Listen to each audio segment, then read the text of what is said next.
Hi everybody. I hope I'm audible.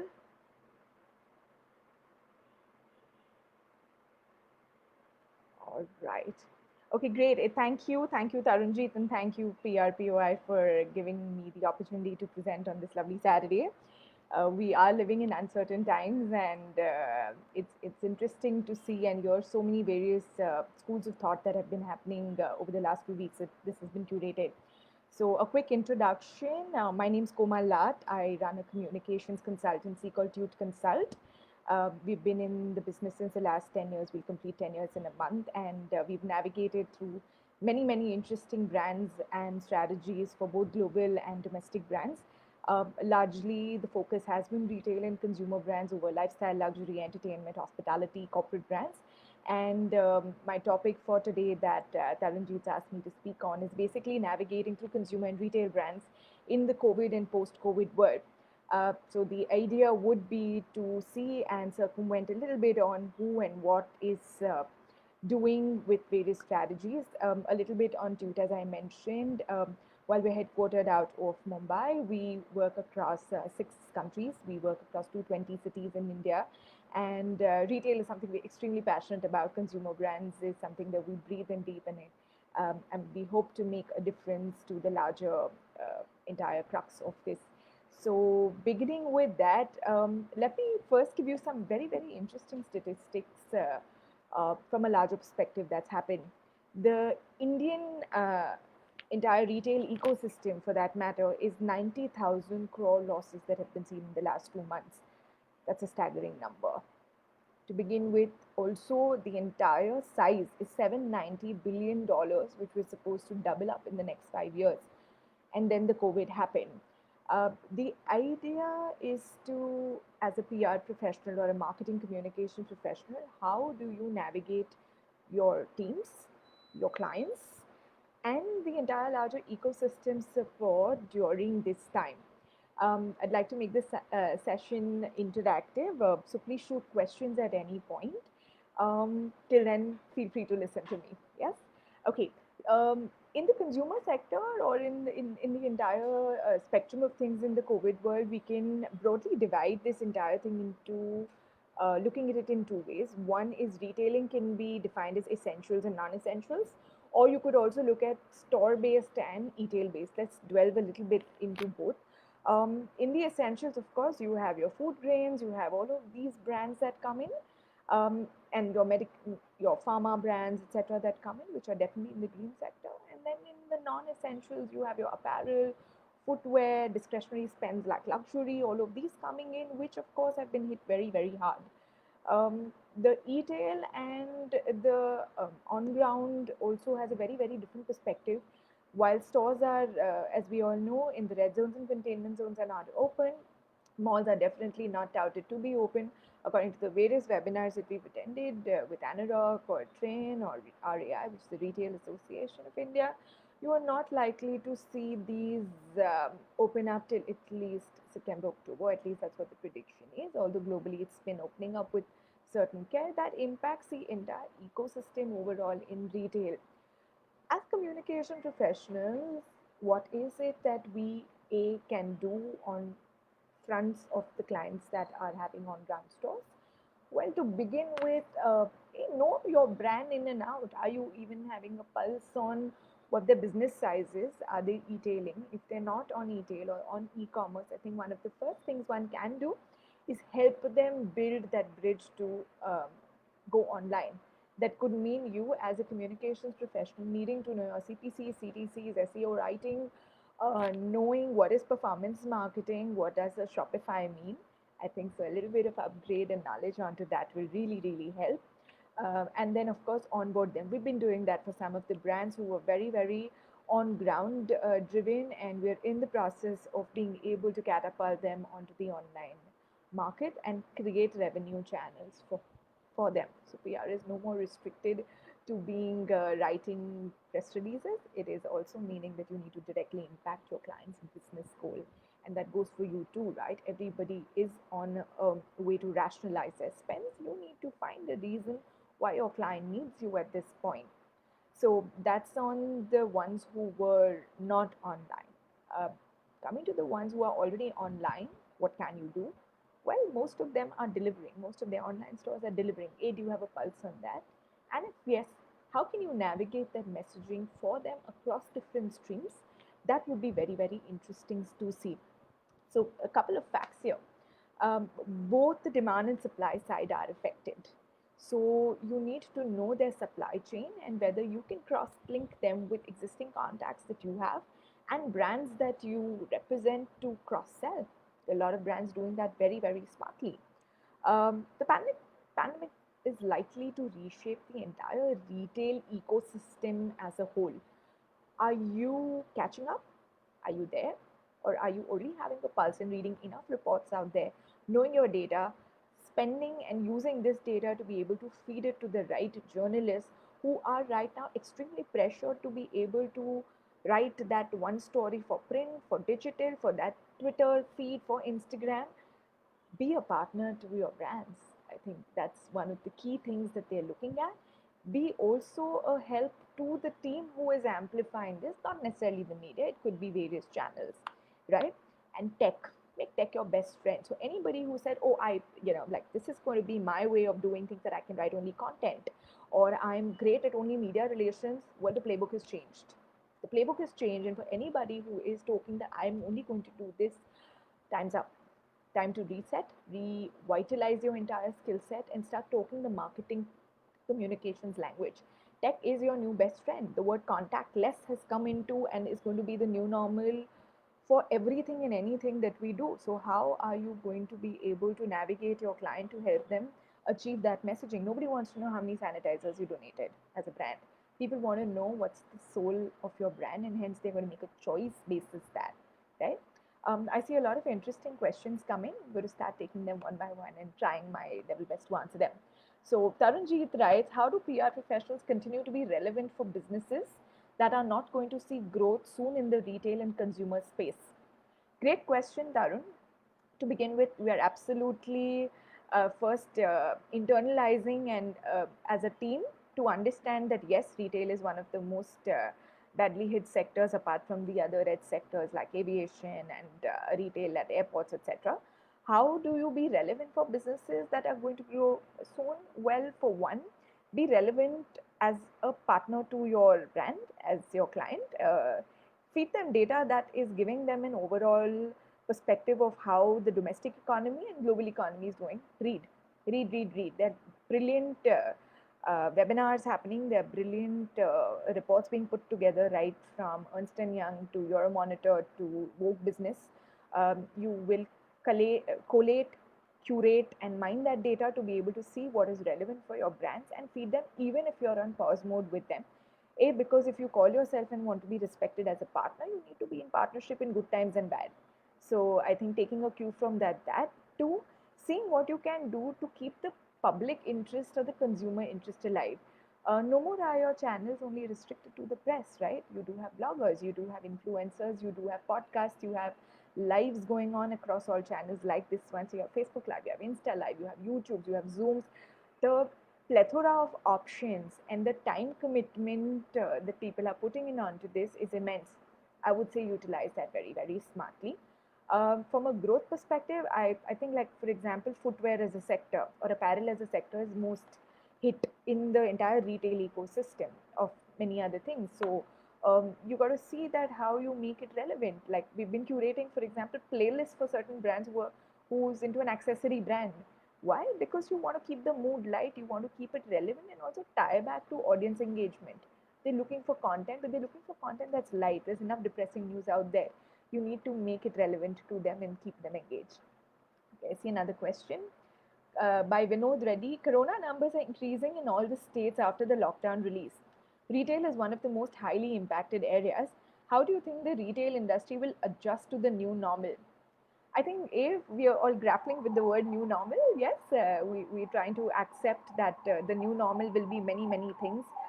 There will be an erosion of discretionary spends. There would be a whole lot of different things. How do you think we will adjust? I think most brands are needing to discard that entire playbook of 5-year plan and 3-year plan at this moment. Everything that you planned for 2020 or 2021 fiscal is completely rewired and rechanged. According to some of the very interesting reports I've been reading and talking to economists, we've also going to see a certain amount of recession come in during October, November, and that can impact a larger thing. So one is to brace up. Two, what do we do as an adjustment? Well, online is your best friend. You use digital every possible thing to be able to know and sell not the product but the message. So tailor your messaging as to why the brand is relevant, and the brand will talk to you. For everybody who only use certain kind of influencers and the noisemakers, it's leveled up now. Your LinkedIn person is as relevant as your neighbors. The real consumers are who you need to talk to. What can you do to them? Community building. I think one of the interesting PR tactics is to be able to figure a way to reach communities. We're so wired to thinking media. Your clients are also wired, but they're happy to change if you are a counsel to them. So that means sit alongside them and speak with them and see how that works in, and build communities. Some very, very interesting examples being done by brilliant brands, like for example, Thrive, which is a lovely community started by Twinkle Khanna. They've recently launched their all women community on Facebook, and what interesting brands and communications that are happening there, or Miss Malini's Global Tribe that's happening. Many such micro and macro things. So, A, penetrate the community business. Two, start talking to customers. Can you be able to help them navigate their messaging on social media? While most purists would say, no, that's the job of a social media consultant. Hey, you're a comms consultant, right? You're supposed to know messaging, agnostic of the medium. So start getting your hands dirty in there. Yes, I hope that answers your question. Ishita Shah asks, with the current scenario, it is evident that some kind of tech will come into play to help people make purchases. What, according to you, will be the tech innovation in this space? What a brilliant question. I've been doing a lot of reading on the tech that has been impacted, and some very, very interesting things. So let's look at the entire supply chain, right? So number one, when you procure a product, what are you doing? You're browsing through an e-com store, or there's a recommendation by your colleague, friend, or a WhatsApp forward, most likely, or that you are not now influenced by only that ad coming on TV, although you have the news channel on. You're looking at tech there. So I think from a perspective of contactless payments, you will see a surge not only in payment options. You of course have your Paytms and Rupees and a whole lot of different channels. You will also see a rise, and from a PR perspective, for businesses to start targeting the tech behind these softwares as well. So the B2B side of that business is not to be ignored. That becomes a very, very relevant part of the retail and consumer ecosystem. Two, rise of apps. You will have a lot of brands moving into their own apps.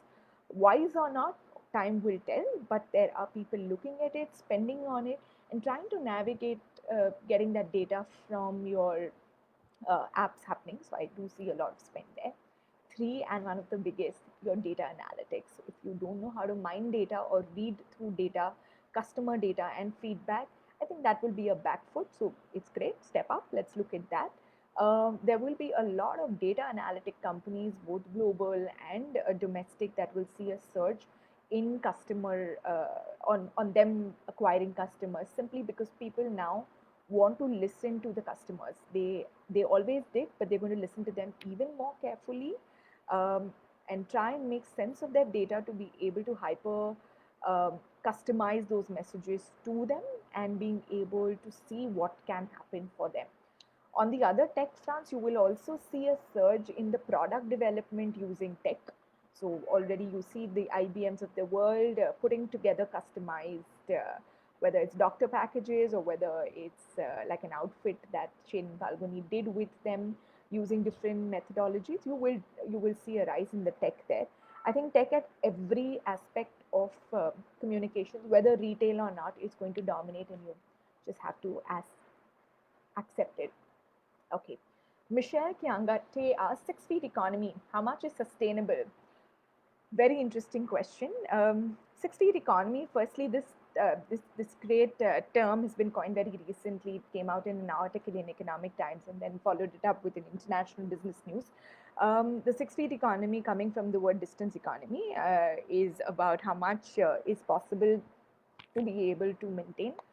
I think till the vaccine is found, until that profound fear is not debilitated, that is something that people are going to take a lot of caution on. Sustainable, well, I think people are going to be far more cautious than before. So I put up a very interesting piece on LinkedIn recently that Burger King came up as an innovation to their hats, a 6 feet hat that helps them maintain the distance when a customer walks into a Burger King store.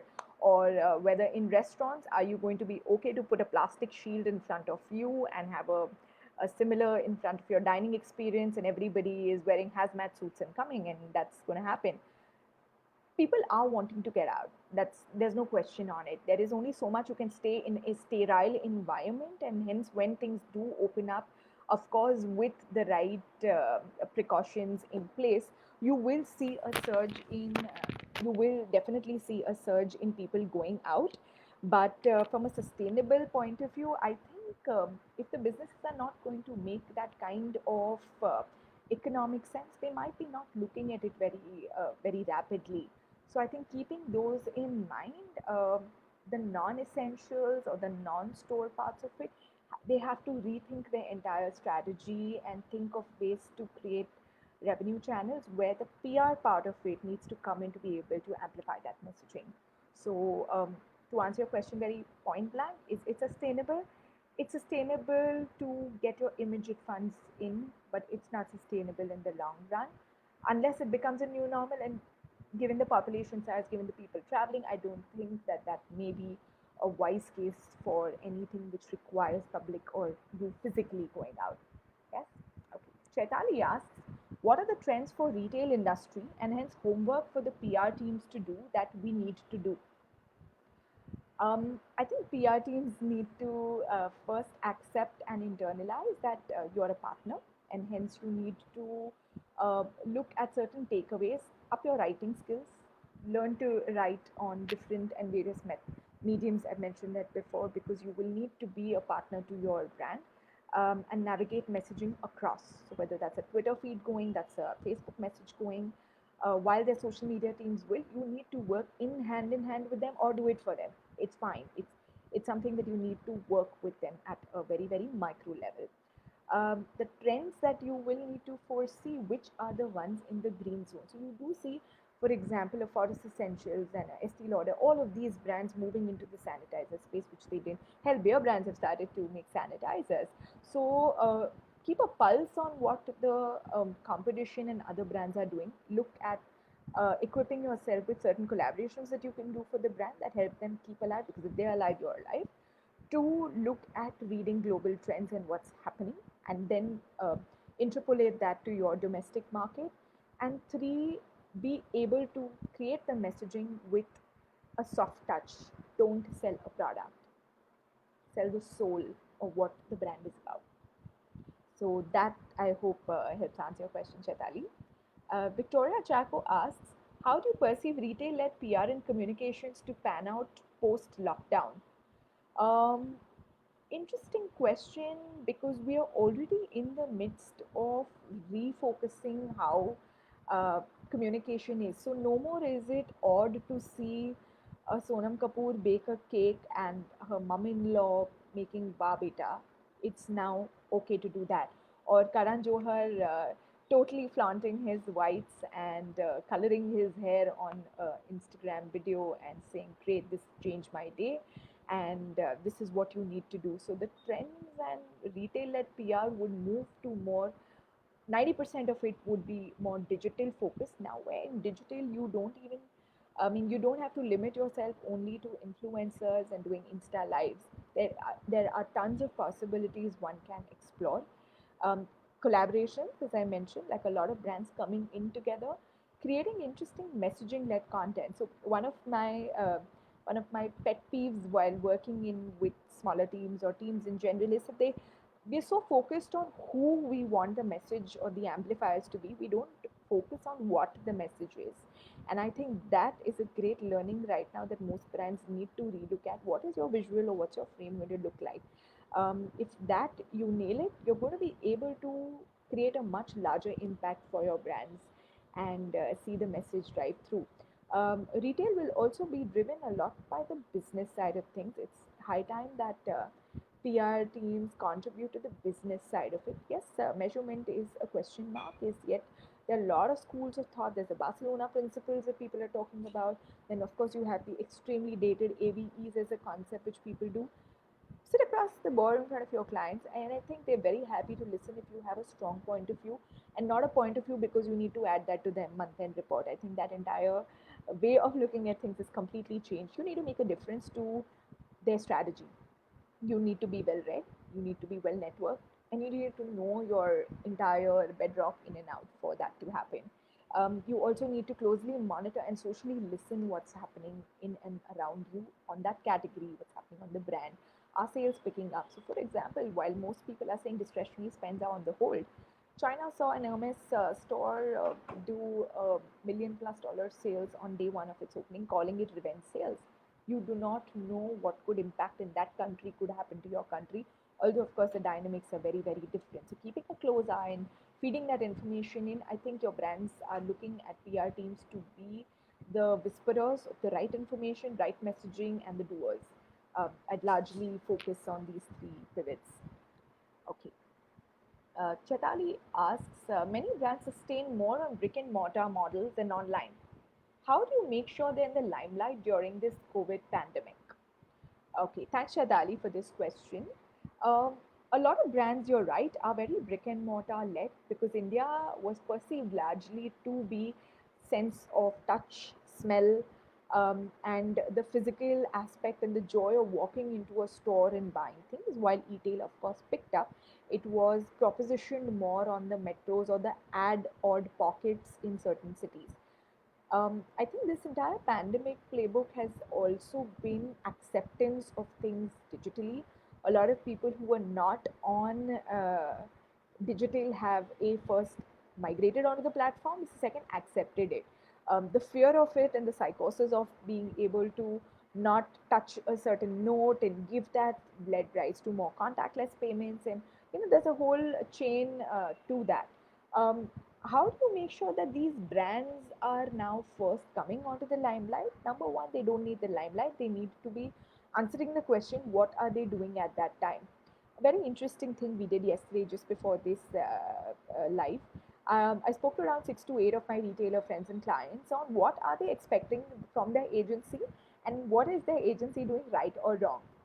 One common thread that came out in all those 8 answers have been, we'd like our teams to be compassionate and not sell our product, but be be more conscious of the messaging that's going out. So take that 15 minutes more to draft your PR release. Think about what the LinkedIn leadership messaging is going out. Think about what Facebook strategy they need to follow, which is in line with your PR marketing and PR strategy. And is the press with you and aligned with you to understand what brand love have you created? We most of the time think, oh, brand love should be measured by only the likes of a Nielsen or research agencies. Do quick dipsticks. You'll be surprised at the kind of answers your clients will give you if you don't ask them. I think a lot of agencies are scared to ask their clients what are they expecting out of them, because we want to give them that these are the only things one can do. The possibilities are limitless. You need to understand how you can be relevant, how they need to find value in you. So to make it relevant, look and explore great digital platforms and avenues, tons of them, right from Facebook Lives, as I said, to even community partnerships. You don't have to do a contest to say, hey, I'm going to send 6 products to you or 10 products to you, or let me mass gift 600 products across India. Playbook is about, hey, if I'm doing a Mother's Day campaign, instead of gifting something to my mother, can I hug her and say, hey, thanks for taking care of me because I'm here and you've taken good care of me so that I can do this? Or hug your father and say, hey, don't sweep the floor because you've been doing that and I'm here to make things happen for you. And these kind of narratives, real life stories captured through videos, which a lot of brands have started to do, and we've been doing it for some of these brands, their real life stories captured, whether they're working in the factories or whether people are risking their thing, thanking frontline men, people will notice you for these things. So think about the message, not the product at this point in time. Going forward too, I think the whole mass dissemination, reaching out to 50 influencers who are only having high numbers, that entire playbook will change to Are you conscious of my brand? Are you someone who understands sustainability? Are you aware of the customer that is flipping the bottle now and looking at the products and ingredients within that and taking that 1 minute more to spend and help people? I think it's going to be all of that. And as teams, as marketing teams, we need to keep a very, very strong pulse onto that. Yes. Okay, Khushbu Bhavdani Alag asks, trust and speed to deliver are two important tenets of the essential and non-essential retail going ahead. How do PR teams equip themselves? Great question. A willingness to accept that we need to learn new skills. I think that we have been very slotted in the entire marketing mix. We tend to be slotted both by ourselves. I think we're tough on ourselves, as well as clients that we don't do much. I think we do a lot. We just need to package it right. You need to know what you are worth, and you as a team, you as an ecosystem. Um, so, what I would definitely encourage people to do is, if you need to, please amp up digital. You need to know your CTRs and CPCs. You have to understand what is the measurement. So just don't do an influencer campaign. Ask questions like what is the KPI on it, and you need to know that and discuss that with your client before to make it relevant. It's going to be a very, very number driven game, and you need to be part of that apart from the larger softer parts of it. You also will need to equip yourselves with being able to create presentations or messaging decks which are medium agnostic. So start your writing skills will play a huge part. In fact, it's going to be a huge boon and advantage for people speaking multiple languages. So I think that's a good point. I'm going to invest some time with me and my team trying to learn different languages to be able to get a pulse on it. For example, Hoi Choi in Bengali.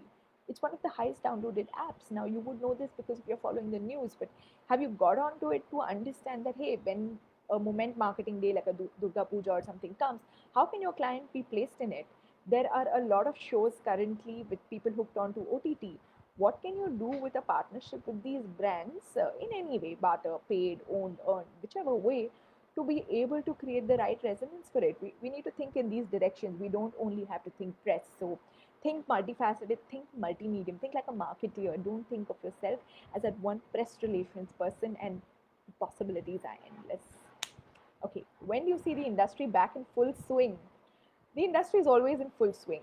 The thing is that public relations as an entire activity and ecosystem is one of the oldest and to be there. It's future proof, as I call it, because you need to navigate with yourselves and your brands through choppy waters or calm waters at all points.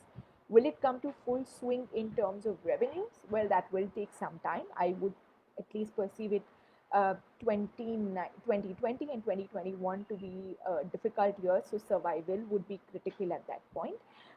When do I see it returning into normalcy? Well, this is the new normal. We will need to adopt new techniques, new things, look at various ways of keeping relevant, and then slowly navigating your clients there. I would say spends are also going to be very, very rationalized with brands. So you may have cases where clients have paused work or are delaying payments.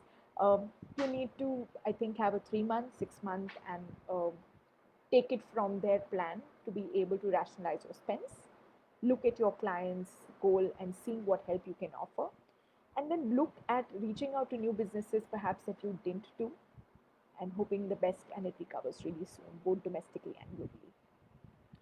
So Michelle again asks, yes, digital is the next move. However, the challenges that might arise would be catering to consumers via their preferred channels and to build resilience to operate smoothly for the retail brands. What, according to you, should be our advice to clients? Okay, I'm going to read that again. Digital is the next move. The challenges that might arise would be catering to consumers via their preferred channels. So, what, according to you, should be advised to the clients? Before you advise the clients, Michelle, I think you would need to first know your consumer. So, if your consumer, if your target audience is the youth, you need to know what the youth is consuming, not according to you or the team who is with you, or not your client. It has to be data driven. So, look and start looking at measurement channels that help you figure out what really is the right medium which the youth is looking at. Again, not in the frog in the pond mentality of, or my uncle did this, or my aunt did this, or my cousin and my neighbor. As marketers, it's called marketing myopia. I mean, I think we all suffer from it at some point in time. The idea is to look at amplified messaging in a holistic way of looking at it. The challenge would be to understand your consumer. Ask your client's data. Ask them that, hey, do you see a trend coming on a Monday over a Saturday? Do you see a certain color code going more than the other? Do you feel, what are the moment marketing days? You want to map them out. So today, a World Tequila Day to a World Coffee Day to a World Hug Day could be relevant, because you may want to tie that in with your brand message, and you'd be surprised at the kind of results that happen. A simple example, we as Tute decided that we don't want to put out any client coverage when the pandemic started, because the world needs happier people and places. And it also gives a platform to give those people who've been writing for us and by us since so many years a voice. It's been 50 days. We've covered some fantastic people on our Instagram channel. It goes by the Think Positive People. And the kind of messages and catharsis that people are going through that is being beautifully captured, and people are writing back to us. And we are a small part of a much larger ecosystem. Imagine if you were to do this for your mass brands or luxury brands, the kind of things that will happen. Um, to look at AI, look at voice search. Um, Interesting data shows that people are now searching a lot of things through voice, contactless things again. So, is your writing in sync with certain keywords that can pick up an Alexa or a Google Home to throw up these and hence benefit your client? You can think in these possibilities. We've been doing that for one of our clients. It's beautiful. The kind of results that have come out are very, very encouraging, and we urge you to think differently. Three, what you can do is filters. Did you know Instagram and Twitter filters that can be created in customization with your brands, and hence thinking digital like that and then tying that from a relevant point of view can make all the difference and the differentiator. So, in digital, the challenges will be for you to read up and know what are there, enough webinars out there, enough courses out there, enough people that you can talk to. I think people are very happy to be reached out to and say, hey, I need advice on this. Most people, including the top brass of many corporates and brands, are very happy to dole out advice or to be able to guide if your question is right. Academics always helps, right? So I'm hoping that answers a large part of your question. Okay. Victoria asks, what kind of story ideas would media and the retail space be keen on? Hey, Victoria, have you tried to speak to any retail journalists on what's happening? You'd find a lot of them giving you a point of view that you perhaps didn't think that they were looking at. Retail as an industry is grappling right now. They're trying to come together to be able to ask the government for reforms, their bodies that represent them. But what are they really looking at? Besides reassurance from agencies, they are looking at consumers wanting to start spending. So you may want to give them a reason for them to spend. For example, we manage a beautiful brand called India Circus. While you are not doing up your houses right now, while you are not doing up the furniture, etc., in your house, but how about we give you advice on making your work from home station look really pretty? Because you want to look good. You want to have a routine to, after brushing your teeth, taking a shower, coming to your desk and finding it beautiful with that mug of coffee. So find reasons to be relevant to them. These kind of story ideas then interpolated to your journalists, they'd be very happy to take it. To feed them with data and information taken from various reports. They are grappling with 5 to 600 emails every single day. Right? A very close up friend who spoke from the Images group and said that while business is slow, I'd love to know what others are doing. I'd love to know what's happening in the entire larger ecosystem and be the conveyor of good information. You are in a knowledge economy. Either you be ahead of it or don't be in it. Just two ways on this, right? What are the other story ideas you can do? Well, don't only look at stories. As I said, you can look at Facebook Lives, Instagram Lives, you can do Zoom calls, you can create even LinkedIn conversation polls right now that are relevant to tie in your business. Your brand would want to know what customers are doing, and perhaps they can't afford a research agency at this point, or they're not into performance marketing. You be their eyes and ears to the ground and start looking and collating data for them that will be beneficial for them. Start doing what a marketing team does and don't restrict it to only stories, is my advice. Okay. Vinod Reddy writes, how do I create different conversations? One that does not have questions related to the pandemic. You create different conversations with who, Vinod.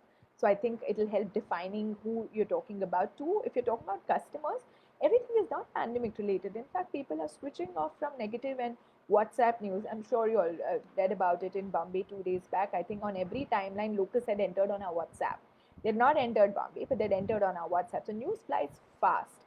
You create different conversations by identifying certain communities relevant to your brand. So if your brand is in the art space or in the FMCG space, there's certain groups dedicated to it. Would suggest start looking and having pulse from there. These include WhatsApp, these include Quora, these include LinkedIn. Platforms that you think, oh, I don't know anything. Well, it will take you a day to grapple on it if you decide to get onto it. And when you do, the possibilities and the kind of information that is out there listening to customers is going to be immense. So invest time. You don't have to invest money. You have to invest your time in it, create a schedule and do that. You create different conversations by not saying, hey, I have a shampoo brand that is made of apple cider vinegar. No, I want to create conversations on how apple cider vinegar is relevant to me today because it's a product that's easily available and it's a product that I can use well to be able to make a difference to my skin and hair. So think of story ideas like that. Another interesting example that I will give you. We have a beautiful homegrown domestic brand in the beauty space, in the slightly upmarket beauty space, and we noticed a trend called mask acne, called maskne, and we fed that story to certain journalists saying, you know what, with the excessive use of masks, which you are doing every time you're stepping down, there's a possibility of having that. Can you give out advice on how to not have it using home remedies or and then linking it back to the brand? It's beautiful the kind of acceptance to these kind of stories. So knowing trends in the market definitely helps. Okay. Um, Ishita asks, since digital is going to take prominence and backlinks on PR articles that are read, how do I start writing in an SEO friendly way? Are there any tools you recommend? Ishita, after this call, I'd be happy to recommend a couple of courses that my digital agency friends and heads have been advising, and I'll be happy to put that onto the chat box that you can look at. SEO friendly writing didn't need a pandemic. You needed to be writing that and needing to be well versed with that kind of writing way back. Some very simple tips. Keep it simple. So the KISS rule always applies, but just keep it short, silly. Always applies to use words that are less jargon and more effective. So you don't have to be a Shakespeare to be able to write beautifully.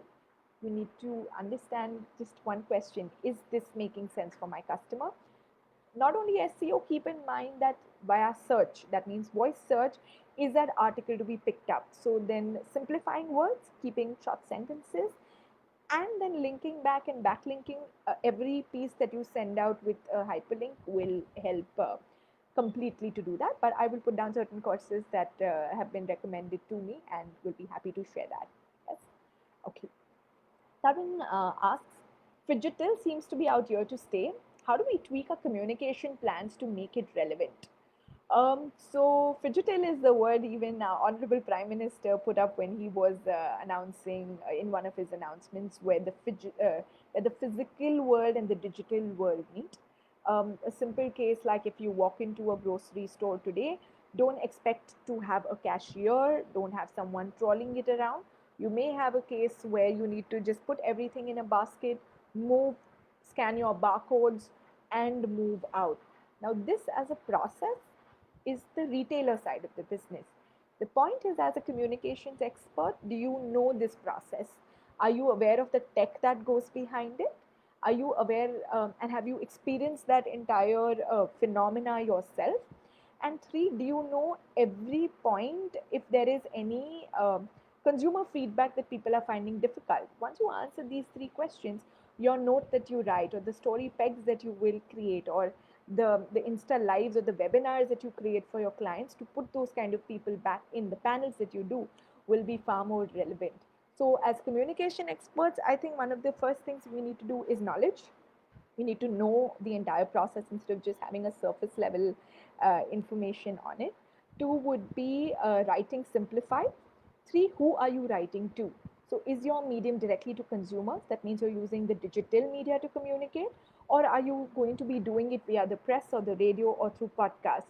You will tweak your language, you will tweak your communication to address that. If you're already talking to retailers or addressing a larger body, that means they're already aware of this communication.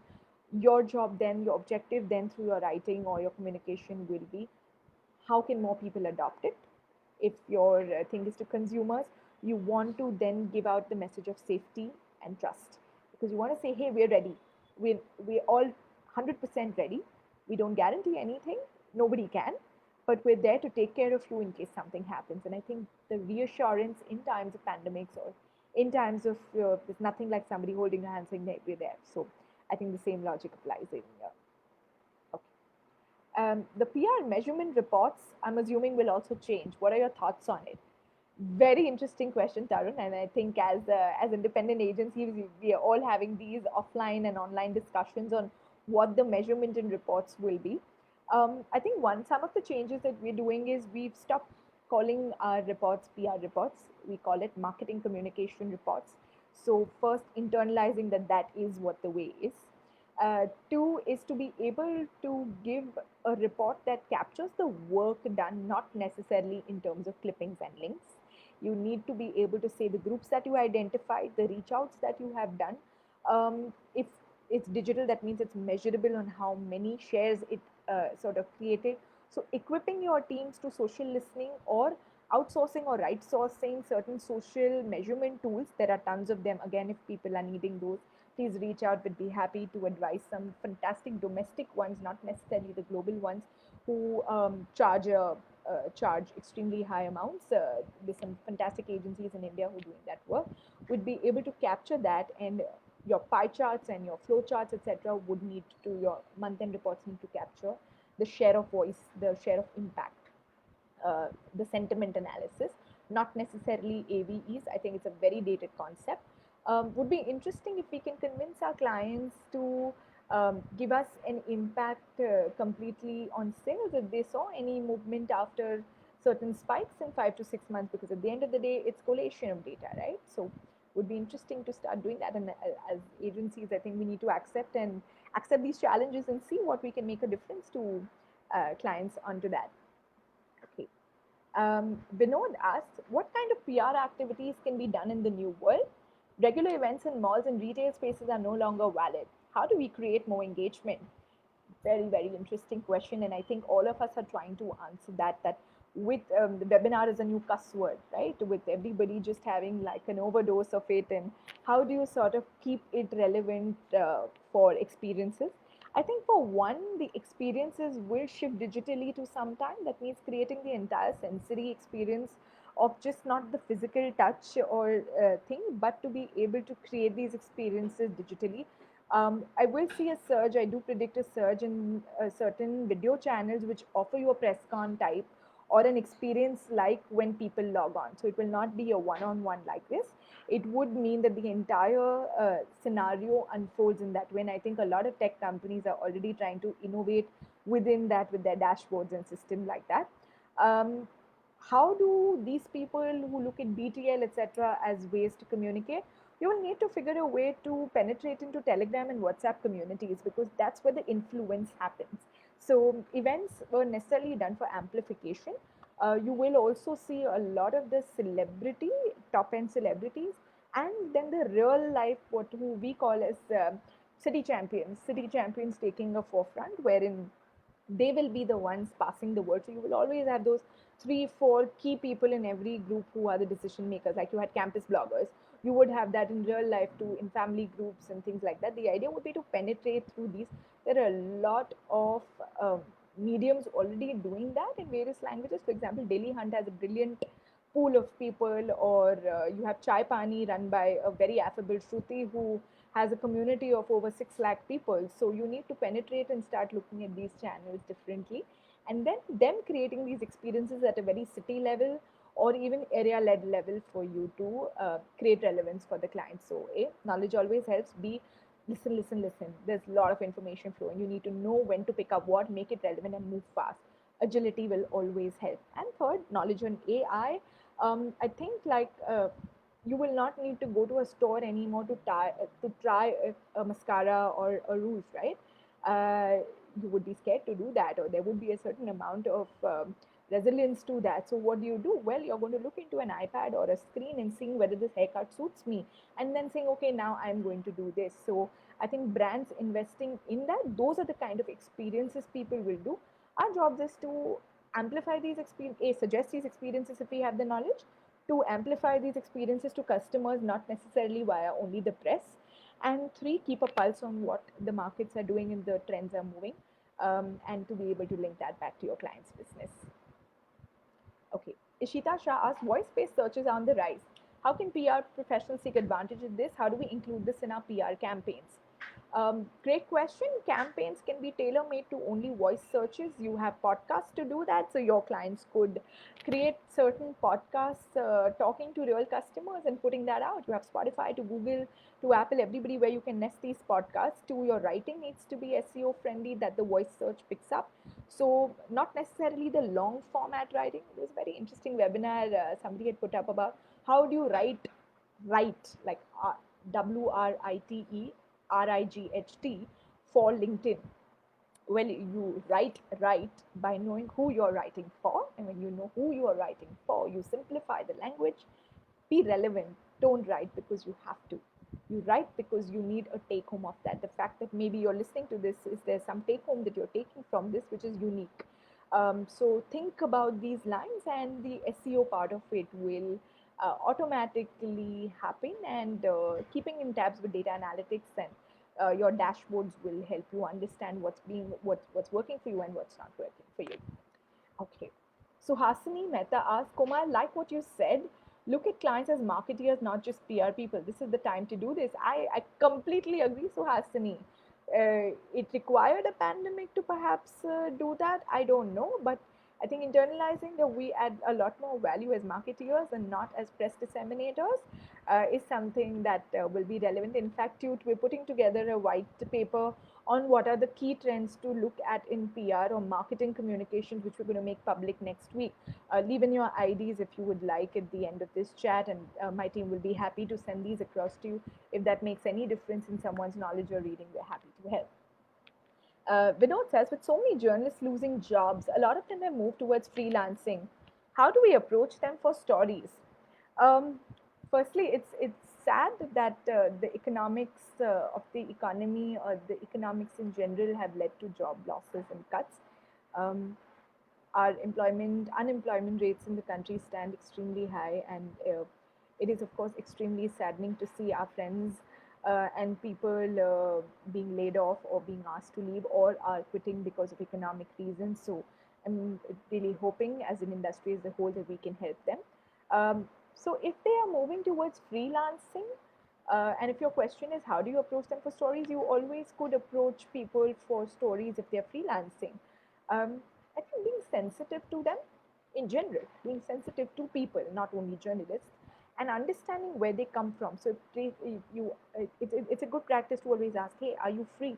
So a lot of times they are battling children, they are battling sweeping, they're battling household chores, they're battling a lot of things that you perhaps can't talk or they can't talk about very openly with family members around.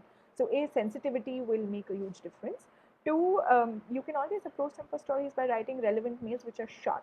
Keep it short, silly. You want something, you ask that. Don't make small talk. Honestly, people don't have the time. Respect their time and yours. If your question is how do you help them, well, the thing is we've been trying to help a lot of our journalist friends because a lot of digital companies, hardcore digital companies, need content writers and SEO writers, etc. Link them in, earn some good karma. There are a lot of people hiring. You just need to keep an eye out on it and start connecting the dots. We as PR agencies can use the services of some great quality writing. It's not only about the price, it's about the relevance and the headache of rewriting continuous press releases. I think we can all make a difference to them by using services and hiring services of experts. And yeah, I'm hoping that answers your question, Vinod. Gaurav asks, hi Komal, retail bodies and shopping center associations have been lobbying with the government to open up malls, shopping centers. Do you think it would be a good idea to support such bodies in their approaches, especially if they are your clients? Or do you think we as PR partners need to counsel them what in times as such where social distancing is the norm, opening up malls would not be a good idea at all? And if it could lead to negative PR in these times, what should be our advice as PR partners to these industry bodies? Thank you, Gaurav, for the question. So, if you're asking if they are your client, that means retail bodies and shopping malls and center associations are lobbying, and if they are your clients, what is your advice? I think with or without them being your client, honesty is the best policy, and you need to be giving them advice what is right. your advice will depend not on what you think or your gut thinks. Your advice need to be depends on data, what the larger economics of it thinks. So reading through reports and talking to experts and then basing your opinion on that, then doubling it up to be able to advise them on how to navigate that messaging is what the key is. In times like this, when if you personally think because you're not going to shop and hence they should not open it, that's marketing myopia, classic case of marketing myopia. What you need to look at is, are people regularly going? Look at data coming in right now from the green and orange zones and where it's moving to, and whether it is prudent for them to spend. For example, one of our fine dine restaurants, of course, it's been shut since March, since the pandemic was announced.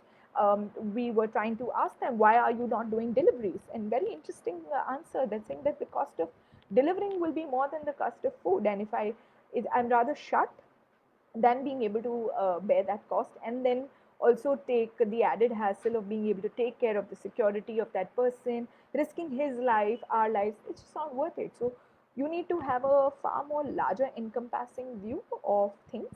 um, do you think that it could have negative PR in these kind of lockdown? I think two things important here: what is the message, how is it delivered? If your message is sensitive, is keeping in mind not your client's interest but people's interest, who the client is for, that needs to be at sensitivity backed by data. The second one is how it's delivered. Are you delivering it saying, hey, it's my client, please put it up? I think that's a day of the past. And no matter how good your relations are, that's going to get you maybe one story, but it's not going to build a relationship. This business is about relationships. You want to know whether that is really making sense and seeing how to see that message right. So whether it's public lobbying, whether it's putting it out in a group, don't sell your message. Uh, Work towards it, channelize the channel, and you'd find your answers there. Okay, Praful asks, hey Komal, how vital are the social media listening tools in arriving at share of voice in market for retail PR going forward? Great question, Praful.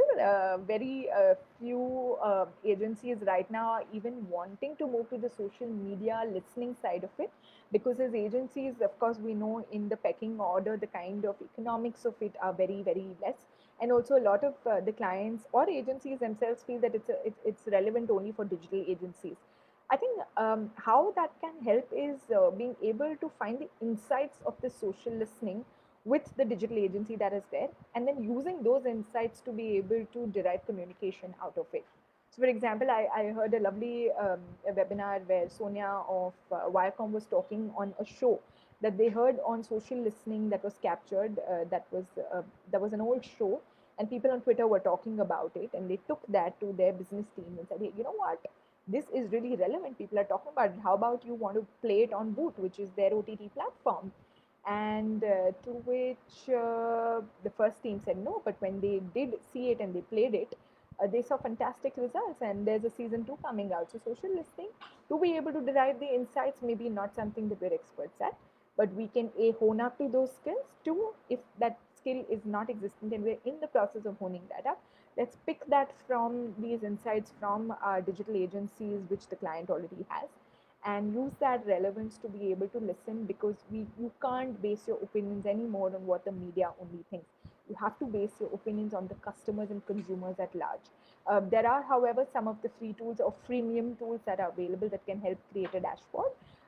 These again, on a simple search will be available and is relevant for us as teams to start looking at that data and analytics. Okay, Vinod asks, in the current situation, we can't touch and feel the product before purchasing the products, especially clothes and shoes. And also the stock is less or not available. How do we communicate to consumers about product availability in new age media platforms? Great question, Vinod. Now, which medium are you again talking to is relevant here. If it is crafted, if this messaging is to be crafted for social media, I think an interesting approach, for example, a fresh grocery store. There's a lovely brand in Bangalore who was having a problem of not of procuring the produce from the farms, but not being able to have the last mile to deliver because those areas were containment zones. What do? Well, you use your owned media, which is your social media, to be able to communicate that very truthfully and honestly, that hey, this is the situation and this is where we are. We'd be back to help you when we can, and this is honesty always cannot be questioned. So you put that out pragmatically. Now, how do you communicate to the media about this? Well, you navigate that messaging to the media by sending them a link saying, hey, this is something interesting. If you're working on a larger story that helps people find a solution to this, do keep us abreast. Look at them for solutions too. And they will always appreciate that you looked at them for knowledge that you didn't have, and them being the knowledge givers. Um, we've cracked a lot of stories that way and got to know of existence of certain platforms and apps through that, which we very happily passed on to your clients who was like, wow, never knew this existed. So think about it in that aspect, may change your way of thinking. Tarun asked, to advise for freshers entering the industry right now who wants to make a career in retail and consumer PR. PR as an industry is beautiful.